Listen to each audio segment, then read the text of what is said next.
Hi, I'm Rachel Greninger with Red Carpet Report, and tonight we're at the Casting Society of America's Artios Awards, the annual celebration where we talk about all things casting directors and celebrate the ones who have won this year. How are you? I'm good, you? I'm great, thanks. My name's Rachel. Hello, Rachel. I'm Danny. I want to start by saying that I love Sunshine, Cool. extremely, so much. When you were doing, when you were involved in the creation of that film, how was Cillian Murphy's audition? Can you just tell me how amazing that was? I'm geeking out just slightly, don't mind me. Well, I cast him first of all in 28 Days Later. Yes.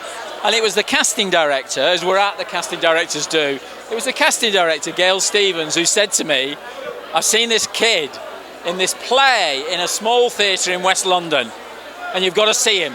He's called, nobody knows how to pronounce his name, it's Cillian. He is, and she said, don't be put off by how beautiful he is.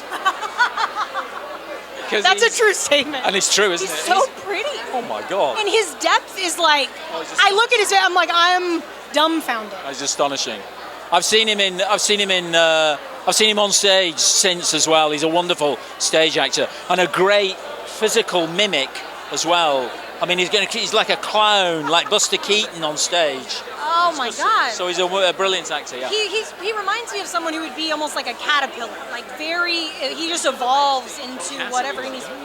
Just like that's so wonderful. When you first. I'm just thinking about all the things that I'm trying to talk about when it comes to Sunshine. But when you first read the script, what was one of the things that really struck you about it, where you were like, "This is something I want to do. This is absolutely something I want to be a part of"? Oh God, yes, it was just the originality of the idea. Because the most important thing in our world, more important than anything, is the sun. It's like more important. If it blinks, we're all finished. It's just a blink. That's all it'll take, and we're erased.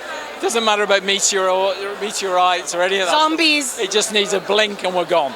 And yet we never make films about it. You know, there's been hardly any films ever made about it or even talk about it. And so it was wonderful to have this idea that we might have to somehow, it's ludicrous really to think about it because of its power, restart it somehow, you know?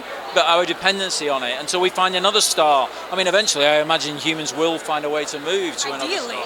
But for the moment you can't, no. So we're dependent on the mother sun. So being a director, what is one of the key parts that a casting director plays when you're putting together an ensemble cast outside of the obvious? Well, I think it's interesting. It's multifaceted, actually, because you think it's just to do with the actors, and it is, obviously. That's the obvious part. And listen, making a movie, 90% of a movie is who you cast. I mean, it just is. And we like to think we do so much work on different areas of it. So they're very important from that point of view. But almost as importantly, they hold your hand when you first meet the studio, because they are the interface between the studio and you.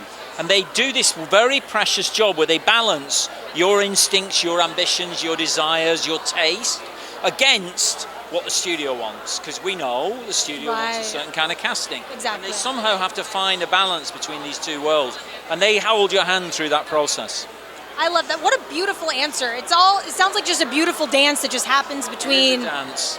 It is a dance, sometimes quite a violent one. But those are obviously the most satisfying too, I'm sure, when a film gets done and you're like, all right, we finished it, it's in the can. Yeah. Thank you so much, Danny. It's a pleasure, nice to meet you. Thanks for watching, and if you like my interviews, hit like, subscribe, and in the comments below, tell me what your favorite villain this year was.